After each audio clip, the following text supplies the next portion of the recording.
Good afternoon, everyone. Hope you're doing well this week. We just started a new week. Thank you for joining us again today that we start a week. We are about to start a very exciting workshop, Keeping the Magic Alive, with Ana Caballero. Ana, thank you for being here. I'm going to read your bio so we all have an idea of who are you and what do you do. Okay, let me introduce Ana. Ana Gabriela Caballero Madrigal was born in Sinaloa, Mexico, and obtained a BA in graphic designing and marketing. She has taught in Mexico at different levels and has worked as an academic author, teacher trainer, international certifications instructor, and education management since 2011. Ana's expertise is focused on TESOL, CELTA, and DELTA certifications and transition programs at all levels. She's a passionate about teaching and arts. She contributes to UDP as an independent academic consultant since 2017. Okay, Ana, thank you for sharing with us this very interesting topic, keeping the passion, the magic alive for tired teachers, especially at these difficult moments. So welcome again, and we hear from you. Thank you. Thank you, Abdel. Good morning, everyone. Well, good afternoon. Well, before I start, I want to thank you for being here today. I know we're supposed to be on holidays, but this is pretty much like an eternal Sunday. I don't know about you, but it feels like Sunday after Sunday after Sunday, or Monday after Monday after Monday.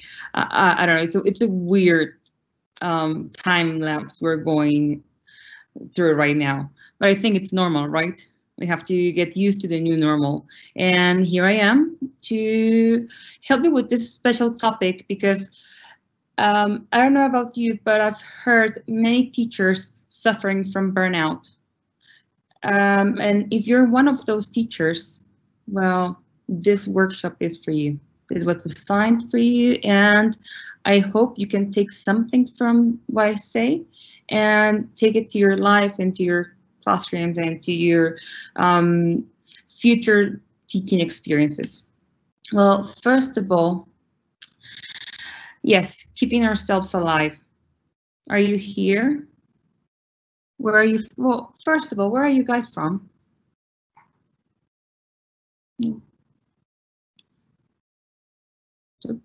Okay, well, are you here? Are you fighting the battle? Are you giving your best? Well, let me tell you something. You're doing everything you need to do. That's it. Just by being here and by trying and by learning new methods. Yeah, good afternoon, saludos from Chile. You're doing all the things you need to do. First things of all, we have to keep ourselves sane. When will this be over?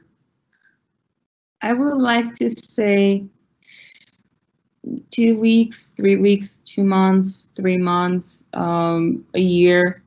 But the reality is that even when this is over, it will never be the same.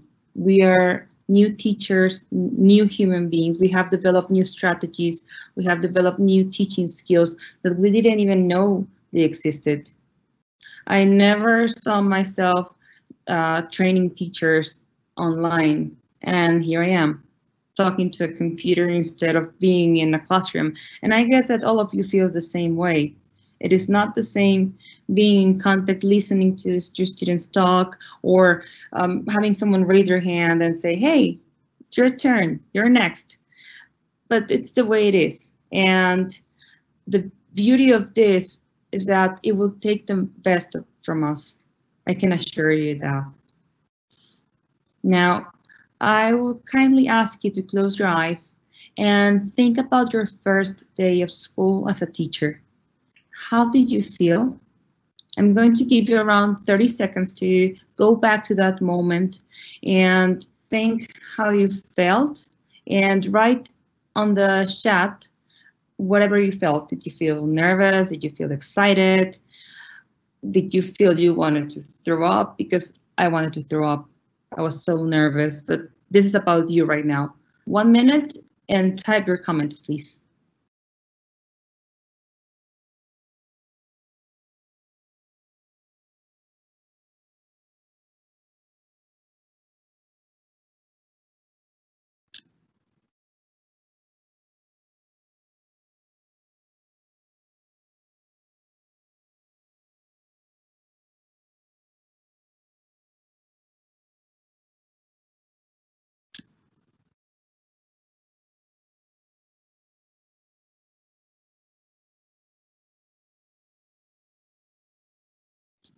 Okay, we're getting readings. Thank you. Many people from different places. Thank you for being here. Okay, from Spain. Excited. You felt nervous because of your lack of experience. Okay. Terry felt excited. Cynthia felt excited as well. Josa, excited and scared at the same time. Yeah, well, it was kind of funny. Yes, it's like you feel nervous, you want to do it, but you feel lost. Yes, I can totally relate to that. I felt terrified because I thought I was never going to control the students. Yep. Okay. They're anxious for not knowing what to happen in the future. Okay, wait. Can you see my presentation or not, Abdel? Not yet, Anna. Maybe you had to share with us. Meantime, the people is writing on the chat. Oh, okay. Now it's ready. Is it there? Okay. Yes. Thank you. So yes, I think that most of all felt scared. We felt nervous. Dear. Well, imagine this. You're in a classroom with some books in your hands, a brand new marker or chalk. I mean, some of us started with, chalkboards. And there you are in front of a classroom with 30 or 35 students, sometimes 50 students, looking at you, trusting in your knowledge, seeing you with respect and fear. Well, yes, sometimes students look like this at school. The very first day of school, they look like this. They have no friends. They're new to the school, and everything is a new adventure. And sometimes I look at you with fear. At least it was my case. I had to wear high heels to look even taller because that was my solution to fear. And indeed, during the first couple of years as a teacher, you feel invincible, you're dynamic, you have that super ear, you can realize when a student is speaking Spanish and you can turn around and say, hey, you, we're speaking English in this class, remember? Because that's what you have to do. You're a teacher, and that's your superpower. And you're changing the world, and your students worship you, and you love them, they love you. And yes, even if you feel scared, you feel powerful. And let me share this with you. The very beginning of my teaching career was a lot of fun. I mean, I don't know if, well, you don't know this, but my younger sister, she's a teacher too. And we used to work at the same school. So it was a lot of fun. I mean, we had all these feelings together, and we felt overwhelmed and anxious together. And it was a mixture of feelings that we could share as sisters and as teachers. And here I am drinking coffee, grading some, well, I think at that time I was checking my agenda because I was pretty organized from the very beginning. But then, I mean, when people ask me, what do you do for a living? I will say, hey, I'm a teacher, you see. I'm the educator of people who will take over the world in the next couple of years. I am the one preparing the future governors. I am preparing the future enterprise owners. I have the power of making that change in society. But I must say that some other days looked like this. Can you relate to this? Can you relate to being tired? Can you relate to, well, yes, it's easy for teachers become demotivated. I don't know about you, but at some point in my career, I was not sure if that was what I wanted to do for the rest of my life. And it's easy to become demotivated. I mean, it's 11 p.m. on a Friday, and there you are, grading exams, preparing materials, writing up a lesson plan that should have been sent on Wednesday that same week, and you're behind on everything. And yes, after years of dealing with the verb to be and disruptive students who don't want to listen to you, tons of extra work you have to do at home, exams that keep you busy every single weekend. And well, let's not talk about the wage. Well, yes, let's talk about the wage. I mean, salaries are considered below the regular ones because you work less hours. I mean, you work less hours. And sometimes you find people saying, you're a teacher. With that look on your face, you want to strangle them because you don't do this for the money. You do this for the actual mission you have as a teacher, the power of changing, well, of putting your little change in humanity. Yes, I don't know about you, but have you felt this before? Like when people look at you and say, oh, you're a teacher. Can I see your replies in the chat, please? Sometimes it's exhausting. Yes, it is. It is exhausting, overwhelming. Some people feel anxious. And most people who are not teachers cannot see this, but it takes a toll on you. It takes a lot of stress because when you work in an office, most of the time you leave your work there. I mean, you finish your shift, you go home, and you forget about work. But as a teacher, you take your work in your hands and here, in your mind and heart. And that's why it's so exhausting. And yes, we are underestimated by society. Yes, that low level of stress. That was a sarcastic cartoon I made. But yes, I bet that some of you or most of you feel like this at this point in your lives.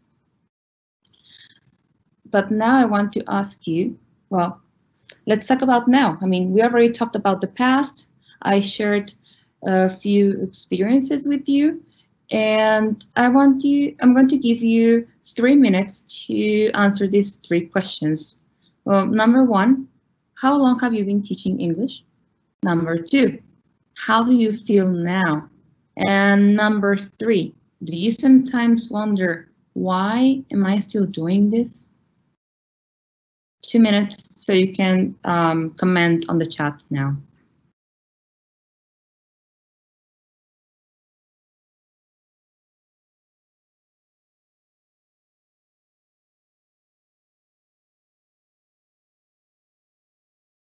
You should, man. You're happy.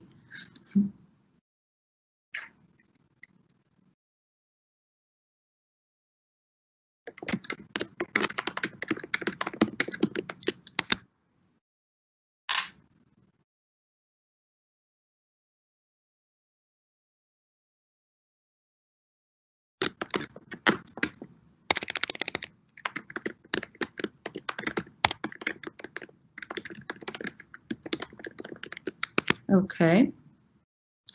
Okay, so you've been teaching for 16 years, 17 years, 7 years, more than 30 years. 1 more minute so I can have more people reply my questions. I've been teaching for almost 20 years. I feel kind of anxious about what will happen in the next few months.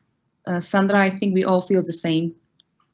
I have been teaching for 19 years, 12 years. You feel disappointed. Wow, splendid. Okay, so we have well, 17 years, 11 years. You love it. Okay, good. 21 years, but happy, rarely. Okay, you're nervous to be an online teacher. Yes, me too. 20 years. So most of you, yes, so most of you fit in the profile of this talk. And it's a beautiful job. It is. I'm happy to read this because it's gratifying and okay. And sometimes I feel confused. Okay, well, I see that we have people that have been teaching for 5, 10, even 30 years. Some of you were teaching when I was still at school, and I'm happy that you're here because we're here to discuss something that it's important for all of us to recover that magic. Okay, good that you love it. Okay, well, I'm going to continue now. Well, what can we do? Is there anything we can do to recover ourselves from years and years of dealing with I am in agree and teaching the third conditional for the millionth time? Is there a way of turning that flame back on? I mean, for the ones who are tired and for the ones who are confused and for the ones who are frustrated and for the ones who feel left out because, yes, they're teachers and that's all they do. Is there a map that can show us the way back to the wonderful day in which we're good to have amazing students? Good to hear that. tired. Is there a map that I can show you so we can, you know, have our path and go back to that wonderful world? I worked with a good friend of mine and we did our research and interviewed teachers and teacher trainers who have been in the field for a long time. And yes, I have news for you. You can. Yes, I know that sometimes or most of the time your students are the ones keeping you there, but sometimes we lose our path and we become confused and we say, is this really worth it? But when you see your children smile, of course it's worth it. As I said, there's a way back, but there is not something that will fall from the sky or will be written in the back of a milk box. There is no magic wand because we're not Harry Potter. And the only ones who are held responsible for this are ourselves. After doing some research, I decided to bring just a couple of tips for you. Would you like to hear them? Would you like to hear those tips I've got for you? Ding. Okay. I guess you do. I mean, it's easier when you have people in front of you, but I guess that the actual answer to this question is yes, you want to hear what I have for you. What can we do? Well, my first tip will be involve yourself and your students with the content and with each other. Human beings are social creatures. We're social by nature. And yes, we like to communicate, and that's an important way of getting students to practice and consolidate what we have taught. When we go back to the new normal, I mean, to our normal classrooms, I will highly recommend you to arrange your desks in a more active student-centered classroom. I mean, have them work in teams, in pairs, walk around the classroom as you teach, monitor students, make them feel that they're being listened as they work.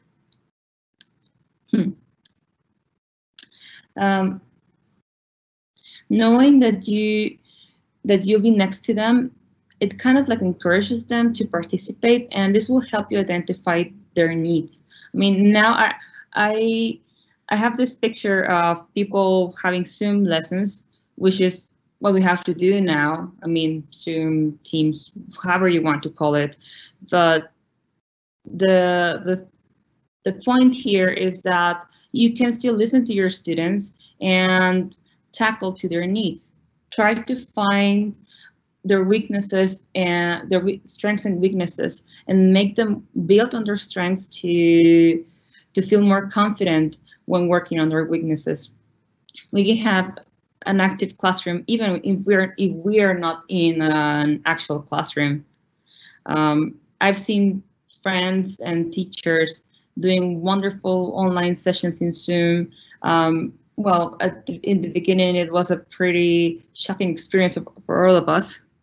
But at the end of the day, we're maintaining this active classroom for our students and for ourselves. My second piece of advice would be know yourself and know your students. Before I start with this, I want to ask you two questions. How well do you know your students, and how well do your students know you? You will have a minute to write your comments, and I will set the timer right here as if I were in a normal class, okay? Timer, 1 minute. So 1 minute to answer these two questions. How well do you know your students, and how well do your students know you?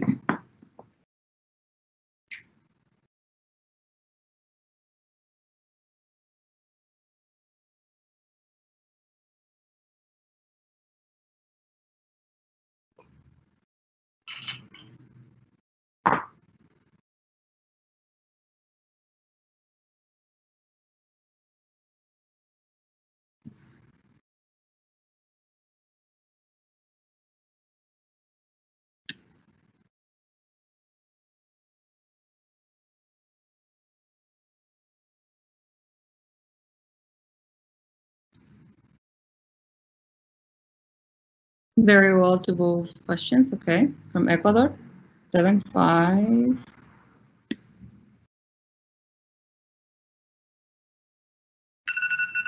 Okay, pretty well. Good to hear that. Don't be afraid to share who you are with your students. It is not like you will tell them every single detail of what happens in your life, but at least let them know if you have something in common with them. That will help you build rapport with your students. Asking students what they're interested in is not the same as trying to please them all the time. In the beginning of the school year, I always make a questionnaire in which I ask them their favorite band, their favorite singer, their favorite song, their favorite TV shows, and even their favorite movies and books, so I can use that information later on. So I would make reference to, let's say, Gossip Girl. Well, that was like 100 years ago, but I could refer to some of the characters in the series they like or in the movies they like, to bring this knowledge they already have to new knowledge. If you know your students and show a genuine interest in their concerns, you might gain their trust and goodwill in return. What does this mean? That's okay.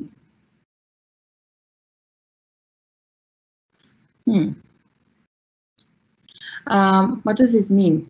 That if they know that you're paying attention, they will pay attention in return.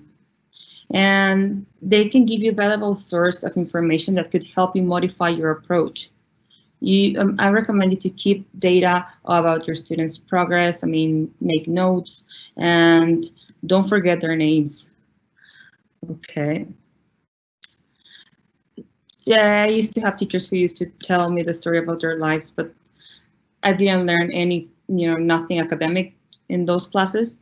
That's why I'm saying, okay, get them to know you a little bit, but not everything about your lives. If you want your students to know a little bit about yourself, well, you can start your class with a little activity. For example, these 3 sentences are, well, we have 4 sentences, 4 statements. One of them is true, and the other 3 are false. And then students will ask you questions, and they will know more about yourself. I mean, that's just the way. Most of the time, okay. They also like to ask things that are not related to academic purposes. Exactly. I mean, it depends on the topic, of course, but sometimes we can use that knowledge and take it back to our classroom and say, okay, well, as Susanita was saying, this week in the news, we saw this. So what do you think may happen? And you can teach them, make predictions. If you can see this picture here, it's a very, very blurry picture. It's it's a very old picture. It was taken with my BlackBerry like years ago. So you can imagine how old this picture is. I used to have this group that was very disruptive, all of them. And it was a complete nightmare. I used to teach secondary when I first started. And I must be honest, and I think I already shared part of this experience in the previous talk. It was a nightmare to just think about getting in that classroom and teach a lesson. Those 40 minutes were the worst nightmare ever. And I spoke to an older teacher who had been teaching there for more than, let's say, 30 years. And she said, well, you should talk to them. Ask them how they feel. And I had to, well, I decided to sit down, ask them how they felt, if they liked my class or not. Trust me, it was a very hard thing to do because I was sitting in front of the actual truth. And sometimes we think, or in my case, I used to think my classes were fun and perfect, they were dynamic, my students were having fun, but some reason my students didn't like my class. So it was an attitude problem between us, and myself, because they feel when you don't want to walk in the classroom, they don't, trust me. And they feel that reluctancy to, I'm here because I have to be here, and they reflect the same thing. So when I talk to them, I asked them to give me suggestions for my class. I wrote notes, I made notes on what they said, and I also gave them this, I also gave each one of the students a letter. A, C, T, I, blah, blah, blah, L, O. And I, without saying anything else, I gave them the instruction of coloring them. Color this letter to represent your personality and who you are. And on the back of the paper, you're going to write a personal commitment you're going to make for the rest of the school year. When they all finished, I told them, okay, well, all these letters together, they make a sentence. So you work together to figure out the sentence. And the sentence, as you can read here, is actions speak louder than words. We can say we care about our students. We can say we listen to them. We can say many things. But if we don't demonstrate what we say, students will never feel what we want to say. Do you agree? Does it make sense?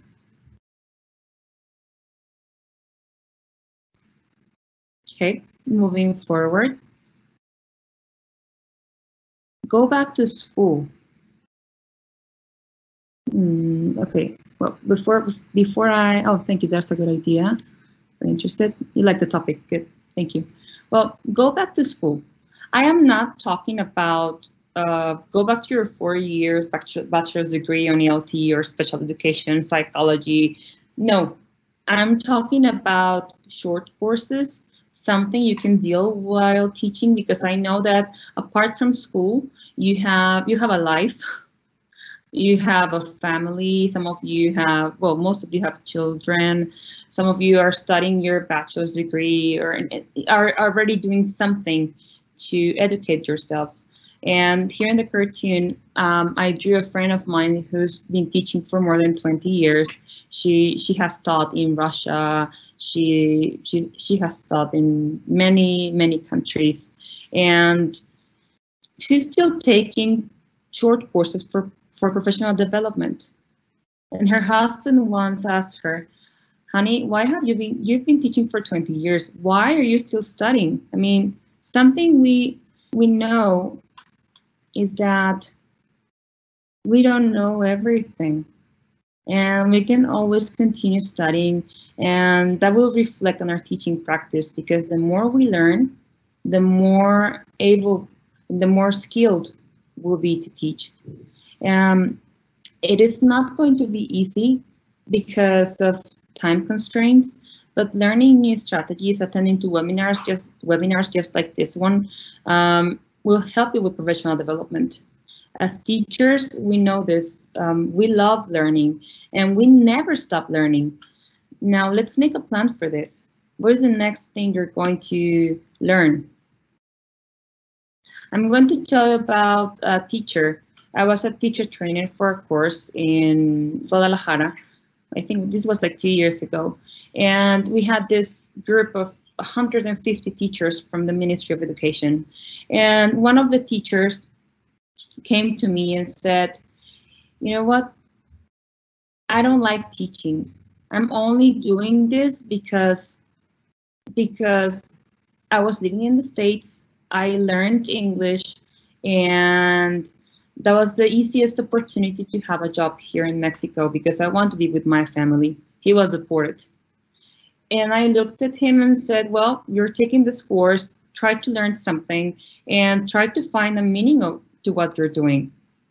And this was a this wasn't that long, but it was an 8-month course. I mean, with online training, observations, class observations, and face-to-face workshops. So it was a very complete course. And at the end of the course, I mean, I started checking his work, and his work started improving. I mean, we're talking about a teacher who didn't even know how to explain is, are, am, or don't even go to conditionals or past participle. And that teacher realized how important was that he knew all of these things before teaching. At the end of the, long story short, this teacher had a merit in the course because he realized how important his job was, and he started becoming a better teacher every single day. So maybe going back to school will make you remember that there are new strategies you can adapt to your classrooms and to your environments. I mean, and now with this contingency, there are many courses offered by various universities that are online and they're for free. So if you can, try to organize your time to do this.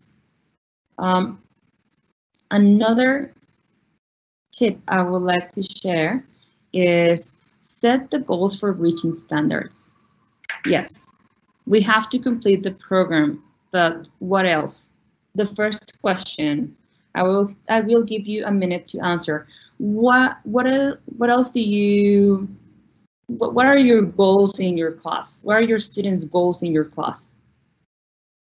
Can you type them on the chat, please?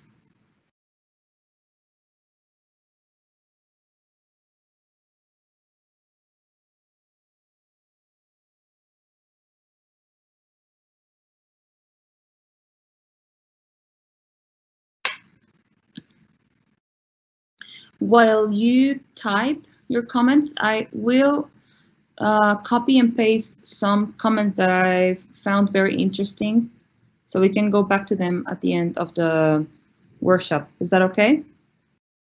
In the meantime, you tell me, what are your plans and your goals for yourselves and for your students?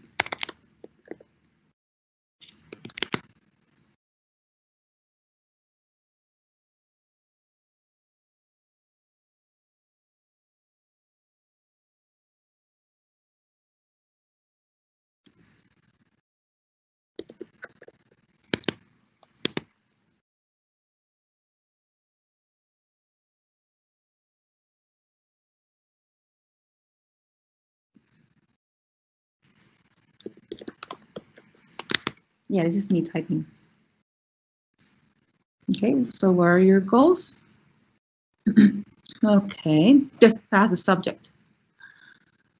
Turn them in the best version of themselves. Josa, that's a very poetic goal, and I love it. Yes. Just pass the subject. Okay, Leslie, to use language as in real life situations, share and learn from others, from our teachers, so productive, it really helps us. Yet we're going to talk about that in a minute. To feel motivated to speak English. Some of them are planning to travel to other countries. Those guys are the most interested in class. We have to accomplish goals which have nothing to do with grammar and vocabulary. Help them become better people, help others, love others, etc. Yes. Teenagers, yeah. serious. Most variety. Okay. Students need to develop skills without realizing it. Yeah, that's another thing. Make them want to learn. Yes, you use rubbers. I mean, that was the first question. Well, for the first question, yes, I will highly recommend that you make graphs of class results of of your students' results and tests and quizzes, because that's how you will know how much students have learned. If we give them the test and we give them the grade and that's it, students will forget by the next bimester. But if we do this as a group, like, okay, in speaking, we all had, let's say, an 80. This was at the average of the group. It was 80. For the next bimester or for the next term, what is going to be our goal as a group? What do you want? What do you want to achieve by the end of our next term? We have to make sure students develop language skills. Yes, as you can see in the picture here, we see a teacher saying, guys, these are your results. What's the plan? If we do our graphics, our graphs, and we present the results to our directors, why not doing this for our students? Students should be aware of their individual process, and we can meet with them or have small talks with them during the year to discuss their progress. We can use frequent checks for their understanding, and something that is key or something that is very important to have a great performance is having clear goals to concentrate. I mean, if we say, yes, by the end of the school year, we're going to be able to communicate in various real contexts. Okay, yes, but which are the contexts students are going to communicate? Which are the situations students are going to be able to communicate? What are the actual things the students are going to be able to do with the language? Are they going to be able to read an entire book? Are they going to be able to have a book club? I mean, we have to be more specific on the goals and standards students must reach. And it has to be an agreement. I mean, I know we have a book to complete and we have a program to follow, but students must have a saying on this. And this should be something that we agree between the teachers and students. Okay, in this unit, we are going to learn about making recipes because this is the writing assignment. What do you want to do, students? What do you want to accomplish? Okay, yes, I want to learn how to write a recipe, but I also want to learn how to cook it. Okay, so we're working as a team. Or I want to learn how to follow instructions to bake my own brownies. Having students solve problems help them integrate and apply new knowledge in new situations. And as I said before, they become engaged. It is not the same that you, the teacher, are just there with your book and saying, okay, unit 1, unit 2, unit 1 and 2 in this first term. In the second term, we're going to use units 3, 4, and 5. This is very mechanical and it doesn't engage students at all. I would like that they realize the importance to learn English. I think that there are various ways we can do this, and we can tell them stories about people who have succeeded thanks to English, and we can tell them the places where they can travel, the opportunities they can have in the future. And I know that it can be very blah, blah, blah by the teacher, but you can even invite people to come over to school. I used to invite, I had a very demotivated group, and what I did was I brought an architect with me, and she told them about how English had helped her with her career, because she started having contracts with larger companies, and at the end it was, there were many architects with her characteristics, but she was the only one who spoke English, so she got the job. And now about the rubrics. Well, about the rubrics, well, I'm really happy to see that most of you use rubrics, but we need to find a deeper use to the rubrics. It is not the same just to see, okay, you got 1, 3, 4, and 2. Yes, but what does this mean? What are we have to ask our students, what do you think you have to improve in order to make this 2 a 4 or to reach the 5? What do you think you have to do? So we're helping them become more awareness of their own learning process. And again, if we celebrate everything, every single thing they succeed on, this will be important for their motivation. We have to work as a learning community all together, teachers and students. Any questions so far? How to create rubrics? Well, there are websites that help you create rubrics, but there are also, in most of the books nowadays, you can see rubrics for projects and you can have a clear guide to them, or you can ask us to come and teach you how to make rubrics. What about formative assessment?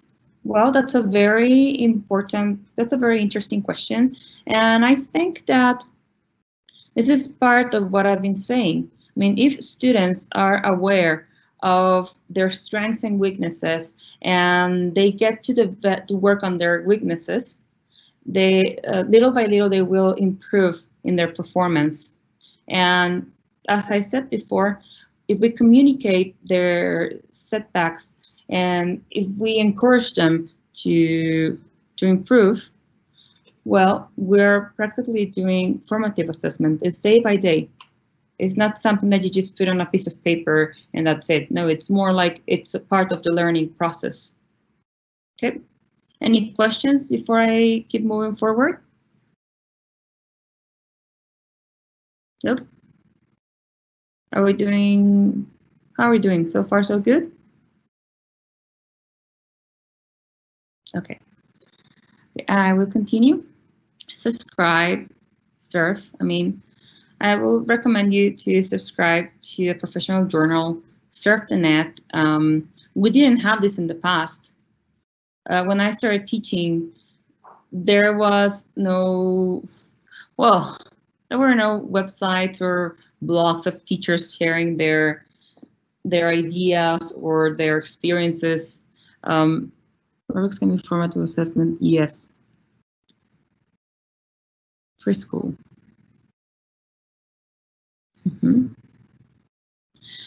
We didn't have this in the past.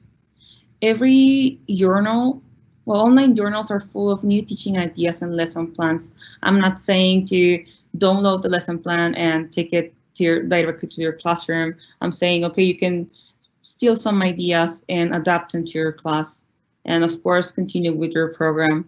And every new idea has an essence that can be adapted to your classroom. It's like we're always learning. For example, the picture on the right, you can see this is my iPad. This was years ago.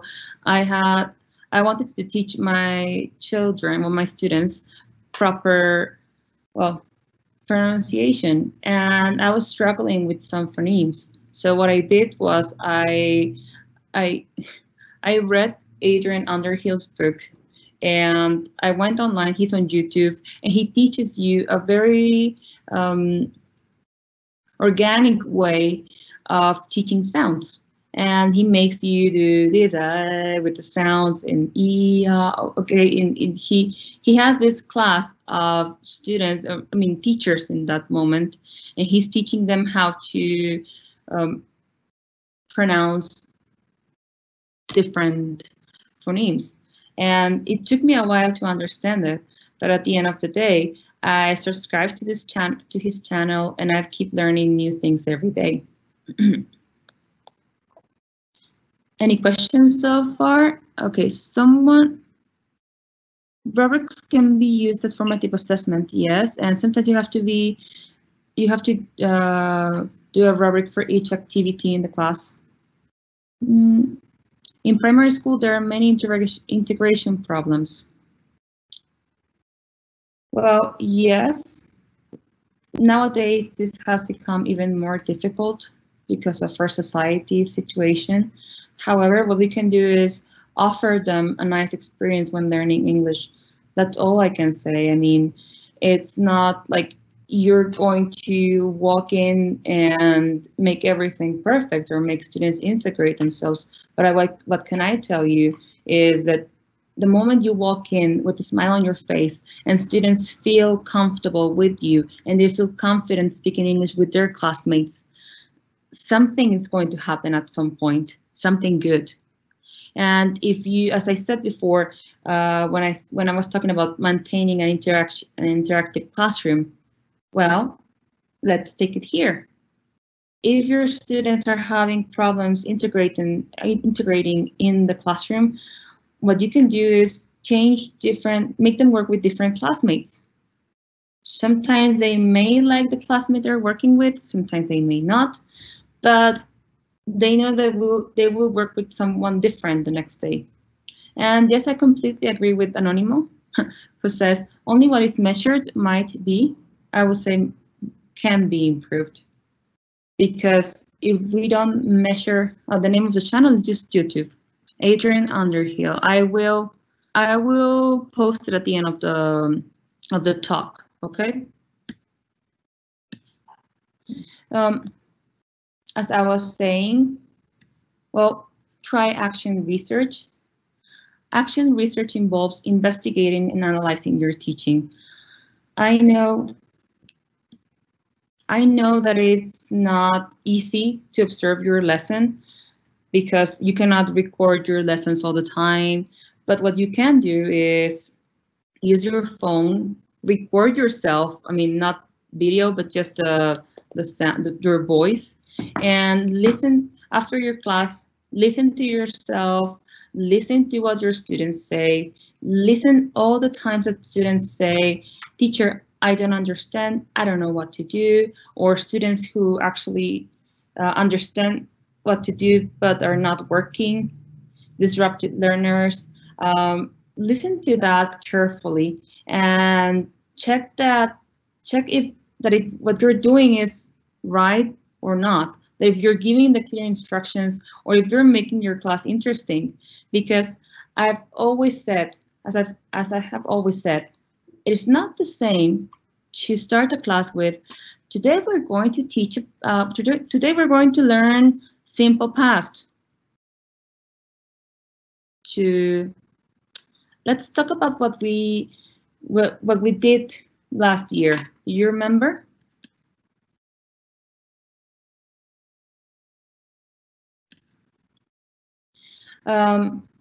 Observe your lesson. Don't be afraid. Don't be afraid of noticing some errors or mistakes you make. We're human beings and that's normal. I would recommend you to find a problem, just one or two, and focus on that. For example, if my problems is giving instructions, you can say, okay, well, next class in my lesson plan, I'm going to write the actual instructions I'm going to give my students, and I'm going to create my own instructions checking questions. For example, are we going to work in teams? Are we going to talk? Are we going to write? What are we going to do? And then, yes, when you do that, recording your Adam from Guadalajara, I completely agree with you. You're surprised to find out how much you can improve. I've recorded some of my lessons and I've found horrifying things in them, and they're always a good point to start. And yes, to see your students' reactions. Good, did you do filming classes? Well, most of my lessons are voice recorded, because I'm not allowed to record videos in my lesson unless it is a special program. I will kind of recommend you to design a new activity to tackle that problem. Okay, so my main problem is instructions. So my next class, I will focus just on instructions. This is also best done in partnership with other teachers. Practice enables you to take a closer look to your teaching.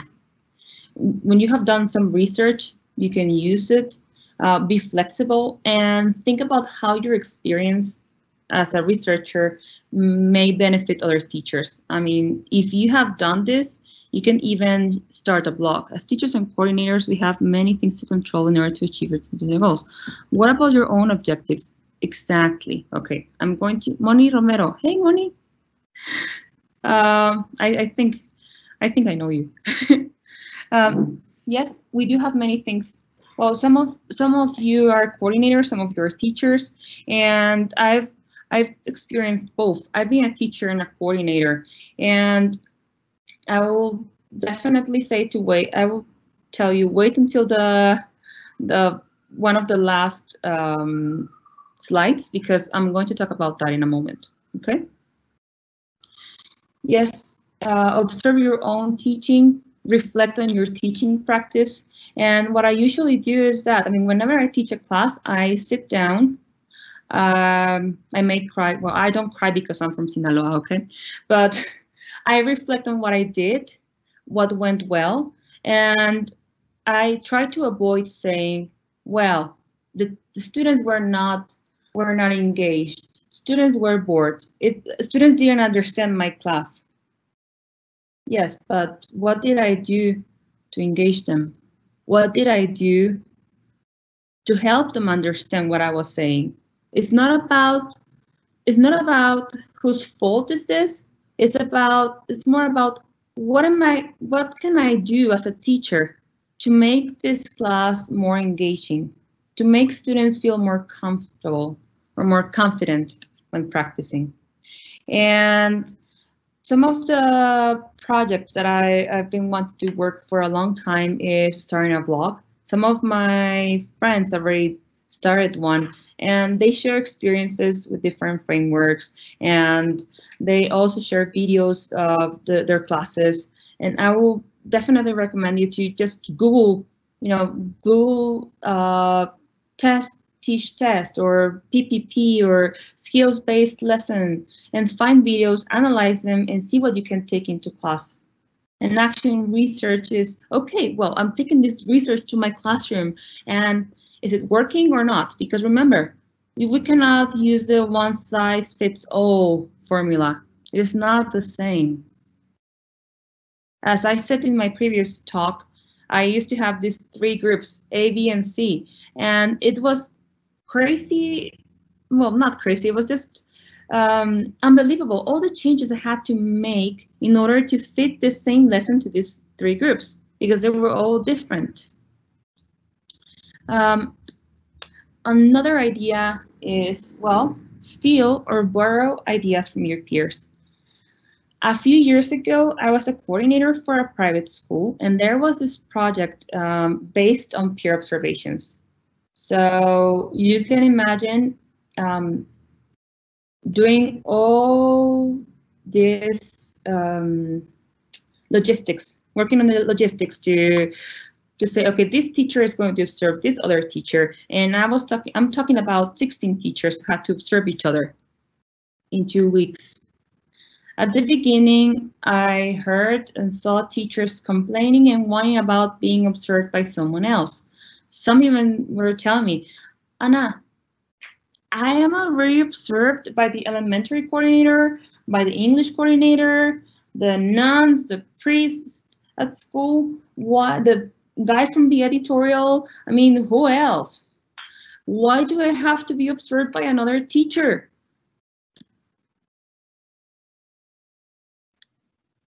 Peer observation is a powerful learning experience for teachers. all you need is a willing colleague. Sometimes, I mean, there are programs in which we ask teachers to observe each other.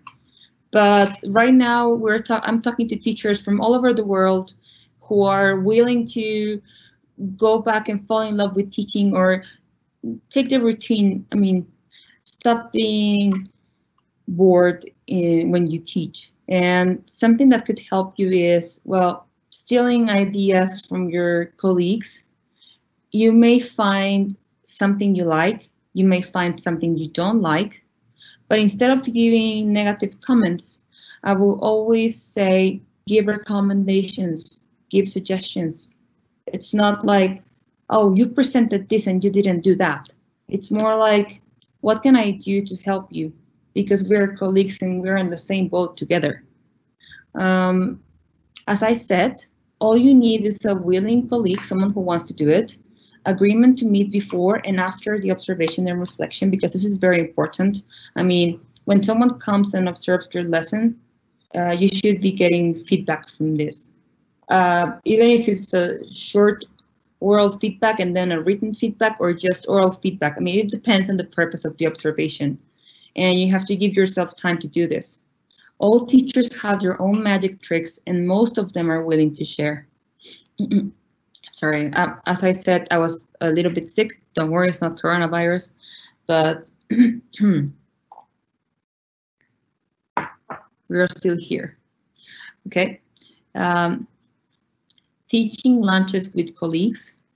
It is fun. I mean, I don't know about you, but most of my friends are English teachers. Do you agree? Why are teachers so afraid of being observed? This is a very good question, and I'm just reading this because all teachers, including myself, we are afraid of being observed. Trust me, I'm being observed by my boss right now, and it's not that I'm afraid, I'm nervous, so I can relate to that. And I'm being observed by my peers, and they will give me feedback later on. And yes, it makes me nervous, and yes, I will take whatever comments they have to give me so I can improve for my next talk. So I think it's just a matter of getting used to being observed and think about a tool to improve our teaching. And yes, some of us have colleagues who are very good, they're willing to help. And as I said here, well, have teaching lunches with your colleagues. I mean, lunches that can be productive. Lunches in which you can, yes, you can bend, but you can also learn from each other. Like saying, okay, I don't know what to do about this little guy here who's been screaming every single time when I start my lesson. What can I do? Oh, he was my student last year. And what I used to do is this. How can we work in a group if there are students with different levels?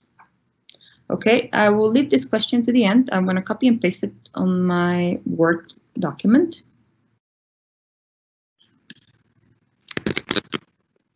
Okay. Teamwork, feedback with colleagues, sharing strategies. The most difficult thing is to deal with large classes. I agree with you. I think that attitude is more difficult to deal with. But so far, so good. We all okay? Humor can be a great future. Yeah, it's a very good tool.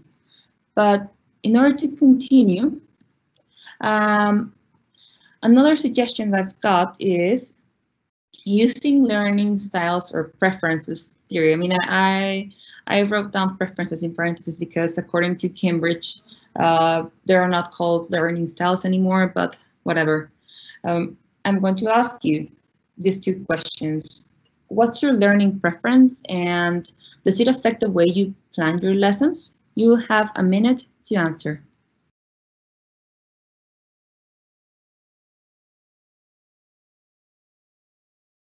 In the meantime, I will keep reading your comments, okay?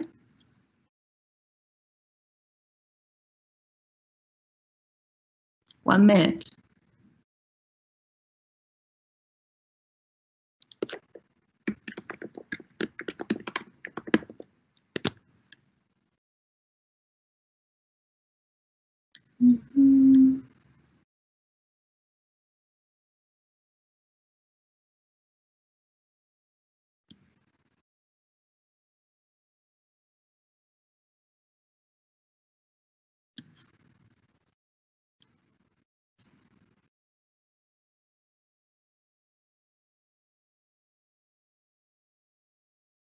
Come on, boss. Thank you, Nepti. No, I was just making that comment because I feel the same way you do. Whenever I'm being observed, even by when I'm observed by teachers, when I know that I'm doing a training session, I feel nervous too, and it's normal. And Aidan from Guadalajara said something very important here. Perhaps we think we will get negative feedback because of bad experiences because of bad experiences we have had. Exactly. I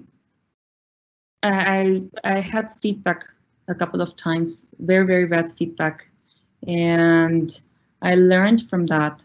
And I decided that, okay, yes, there might be many things to improve, but you always have to find the good in the bad and give suggestions. And thanks to that, I changed my approach when observing teachers, and that happened years ago. It was like more than 8 years ago.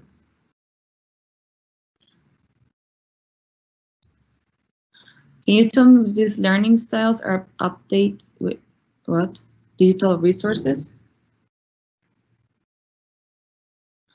I don't quite understand the question, but I think that we can have students answer questionnaires to know the way they like to learn. And for example, if you have auditory learners, maybe they could develop a song, or they can develop, a poem about coronavirus or the topic we're seeing, or the kinesthetic students, they could make their own choreography, or they can create a poster. And yes, you need to plan according to your students' learning styles. You're more visual and auditory. In the same class, I always go, okay, very good, Aidan. Yes, there. Okay, there. It does affect, of course.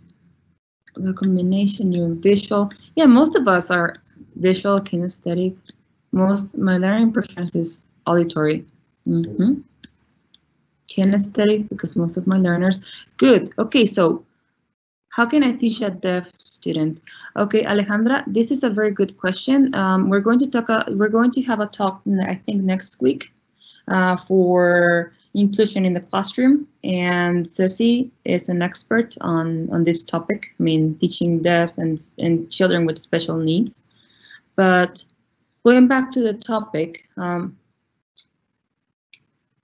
because visual auditory are always fed by computers, so yes, it affects a lot. When I used to teach in a regular classroom, I used to prepare all these posters and visual aids, but sometimes I forgot a bit about the auditory learners. So when I started noticing that some students were not even interested in the posters, I will start even with instructions. I will tell them, I will say the instruction, write on the board, have a student or have kinesthetic students demonstrate the instructions for me or for the rest of the class.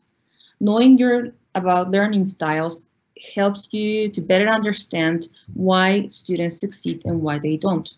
Your teaching style is closely connected to your learning style, and it's not going to be the same way for every single student you teach. Presenting learners to your students opens up a valuable discussion about the processes of learning. Students will feel more accountable for it and will become partners in their learning. The reward for this effect is a mutual understanding of what is needed to succeed in the class. I mean, we all use different learning styles, activities in your classes, right?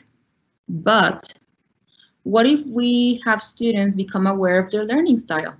Not just by saying, okay, well, fulanito Mario is auditory, and Brandon is visual, Ceci is kinesthetic. What if we give them questionnaires so they know more about themselves and learn about the best ways in which they can learn? And this will be helpful for them to know for other classes and for other activities in life. Does it make sense? So they feel accountable. Hey, my teacher just told me I'm kinesthetic and she's doing this activity for me. Yep. Okay. The next piece of advice that I can bring you. I know we need to bend, Alejandra, and I guess that's why that's a good idea to have your teaching lunches so you can bend and discuss with your peers who are going through the same situation. But going back to the presentation, another piece of advice would be try something new, adapt. This lady over here, this is a cartoon of a teacher trainer I admire a lot. She's been teaching for over 45 years and she's still teaching. I mean, believe it or not, I think she's like 60 something and she still teaches. And she once gave me, well, she has given me many lessons in my life. And one of them was that no matter how many years she had been teaching, sorry about this, she will try to do something new. She will try to learn something new. I mean, she's 65 and she learned how to use Google Drive so she could grade her students' assignments. She once told me that she was doing a training course in Aguascalientes, La Normal, and she said that she got to school on time and the school was closed. All the students were there. I mean, the students were teachers at that time. And she said, well, I'm a teacher. These are my students. That's all I need. So she took her students to sit under a tree and she started giving her lesson. She had to do something completely different to what she had planned before, but she adapted to the situation. And I think that is a very valuable lesson to remember because of what's happening right now. We're adapting, I mean, from one day to another, we're adapting to a new style of teaching.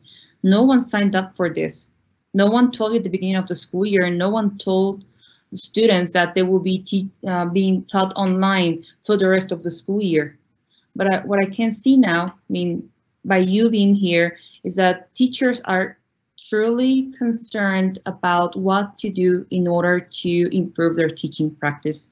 And that's why I want to congratulate you. I mean, I'm not done with the talk yet, but I can see that all of you are here and you're willing to do something different. Here, the picture on the right is Jeremy Harmer. I know that most of you know him. He is pretty much a rock star in ELT. And he's also trying to do new things. I mean, he has always liked singing. So that was one of the things he did in one of his last presentations. And that's another lesson for us. I mean, he's not young, but he's trying. And so we are, I mean, we're trying to do something different here. Now, another piece of advice I would like to give you is make the most of every minute. What do you do? And I'm going to ask you this question and I'm going to give you a minute to answer. What do you do to make the most of your class time?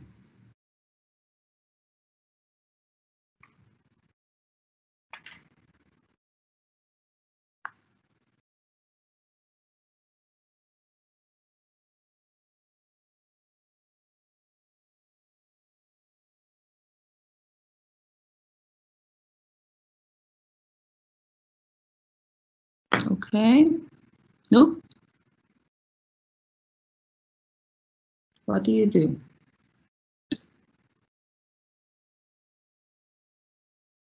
No, Jeremy Harmer, yes, he's great. Well,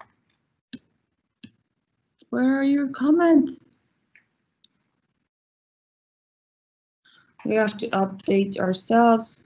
The singer's name, he's not a singer, he's a teacher trainer, and his name is Jeremy Harmer, Jeremy, and he's a book author. He has created many series, and Now he's trying to do things differently. So he takes his guitar and sings. You try to, okay, good, thank you. I can read your comments now. Interact with my students in several active strategies. I try to make them listen, write, work in groups individually. Very good. You try to follow your plan. Very good. Have the classes planned as possible. Yes, we plan lessons to ensure bell-to-bell learning for students. Establishing routines will help your learners become more organized and responsible for activities. You have to help them achieve the knowledge and see patterns, get them to develop the ability to connect ideas, apply learning in novel situations is something key to memory. So knowledge stays in their heads. Use a timer, very good. You plan every single minute. You squeeze all your class time, including the jokes, exactly. Essential questions, dynamic activities, you follow the class, use a timer. Yes, I like using timers too. And yeah, monitoring, I mean, as walking in the classroom, that's great.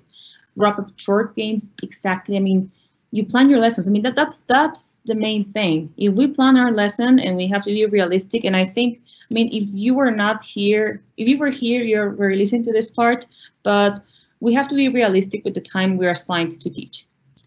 If your schedule says that you have a 50-minute lesson, that's not true.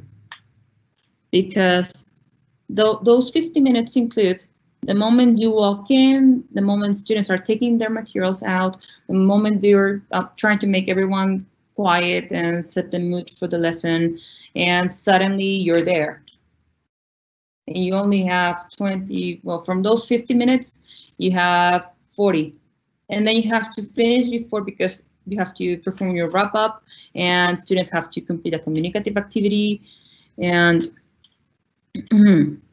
so what I would highly recommend you to do is just squeeze the time, squeeze every single moment of your class, but plan effectively, plan wisely.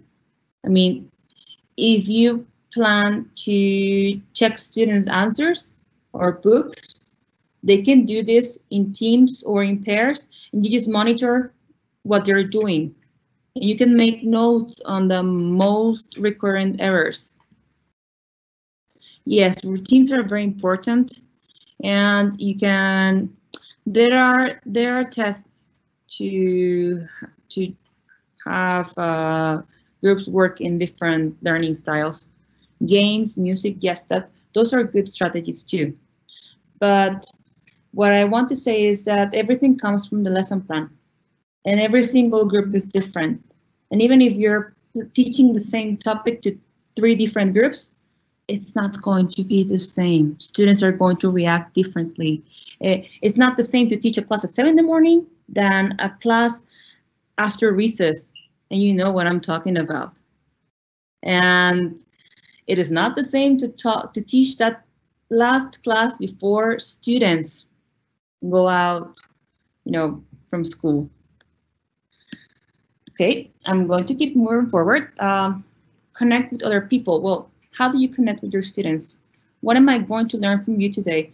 That was the question I asked myself before I started this topic. And I've learned very good things today. I've learned that they're very motivated teachers, and I've learned that there are teachers who know what they're doing, teachers who are frustrated and they're willing to learn, and that makes me happy because that's what I do. And I learn from other teachers, and I try to share the experiences with some other teachers and my peers, of course. Well, when I'm talking about connect with other people, I'm talking about engaging students. Hook them up at the start of the lessons. Use a variety of techniques to introduce yourself to your learners so they know a little bit more about you. If we interact with students and we demonstrate real interest in them as individual people, we can build empathy, warmth, and sensitivity to students' social and emotional needs. Ask them what they think. Don't be afraid. Give them effective and meaningful feedback, but also give them opportunities to sorry, as I said, I'm still recovering. Give them opportunities to self and peer assessment. We have to act as committed teachers because that's what we are and that's who we are. We are committed teachers. Part of learning is learning a certain measure of humility, of being humble. We can always learn from our students, and let's do this consciously. As I've always tried to tell my trainees, establish clear rules for behavior so students feel safe to learn and contribute to classroom discussions. And of course, use feedback to encourage meaningfully. I'm almost done. Yes. Stay focused on what matters the most. Someone earlier on, Moni, I think, she asked me, okay, how can we work? It was something related to coping with the school's program, with the book expectations, with everyone's expectations. Well, here is the answer, and here's the answer for coordinators and teachers. Stay focused on what matters the most. What is your priority as a teacher? And I ask coordinators, what is your priority as a coordinator? What are your goals? I mean, don't answer those questions on the chat. These questions are for yourself. I mean, there are a number of things you feel you need to do during your time with students, many things. And this is what I've seen in most of the lessons. When I go and observe a lesson, some teachers try to do speaking, writing, listening, reading at the same time, and they try to do all, but at the end of the day, students are so confused and overwhelmed. So you have to ask yourself, okay, this class, what is the focus of this single class? What is my priority as a teacher, and what are the students' goals to this where are the students' goals towards this topic? Where are they going to get? Take notes about the course and students' evaluations right after the course to generate ideas of what was relevant, and that ideas that will be relevant for the next course. Know your students, know their strengths, their weaknesses, help them. Sometimes when you have taught the same lesson for a few times, you forget what it's important and you do it pretty much automatically. When this happens, you should go back to your aims and decide what is the best way to achieve in a different class. Does it make sense? Well, we have only 10 minutes. Do you have any questions so far?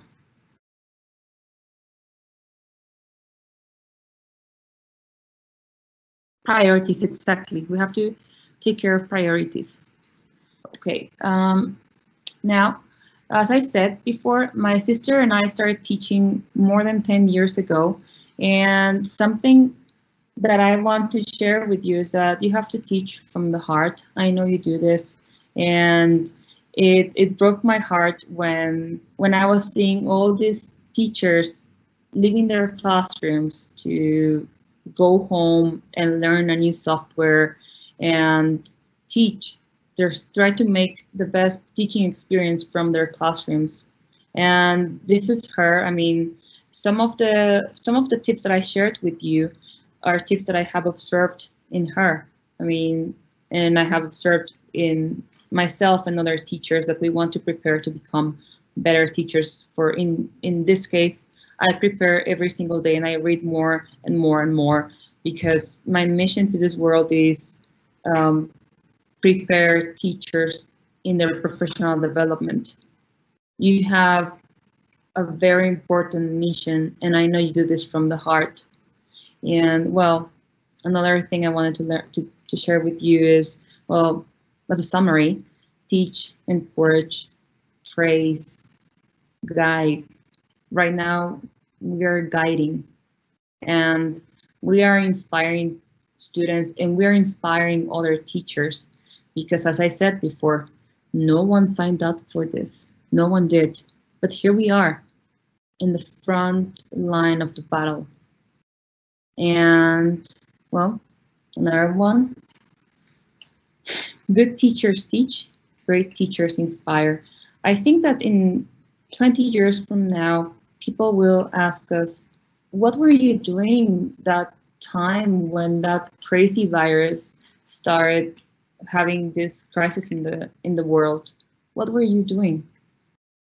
Well, some of you may answer, I was trying to make a computer work so I could do a conference for my students.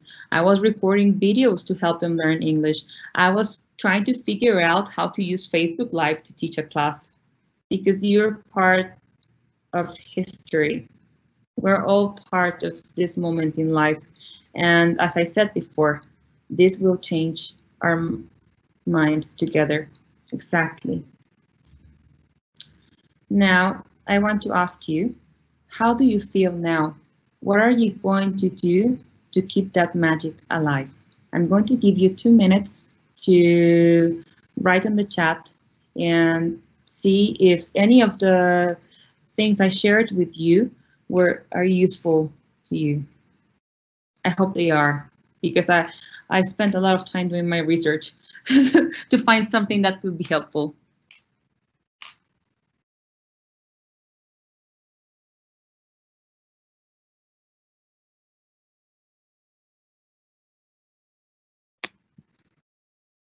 My name is Ana Caballero, Ana Gabriela Caballero. Yes, Abdel already gave you a survey. I mean, he posted it. He posted the link on the chat, and you're going to complete a survey so you can give me feedback on my performance. Okay. Never forget to listen to your inner voice and trust your students all the time. Teach for what we do. Enseñar. You love English. Very good. Yeah.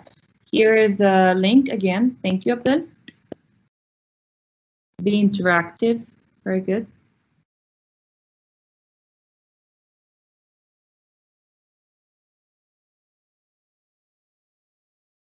Open more windows to knowledge. I am from Guayaquil and I was at the webinar started. Oh, sorry. I lost that comment. Where is it? Asking my students if they feel comfortable with the process. Exactly. Open more windows to knowledge, interactive. Never forget to listen to your inner voice. Students who create videos describing different situations, very good. You feel challenged, motivated. You learned a lot. Yay, that's what I wanted to read. Well, thank you for listening. Thank you for watching. My name is Ana Caballero. Yes, my name is Ana Caballero. And I'm happy to be with you today. And if you have any other questions, here I am. We have 7 more minutes to go. I think I wrote down a few questions. Someone says, Nuria, I have many students in every classroom. There are around 20 in each classroom. Some of them have difficulties about learning, like autism, okay, TDAH.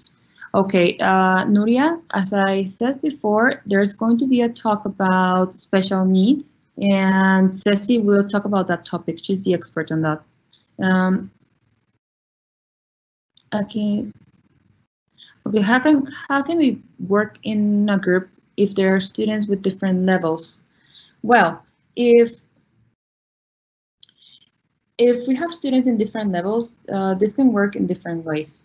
Depends on the number of students, or I mean how mixed are the levels are. And the first thought that comes to my mind is use differentiated instruction. What does this mean? Use differentiated instruction means that you have the same activity and you ask for different results depending on the type of learner.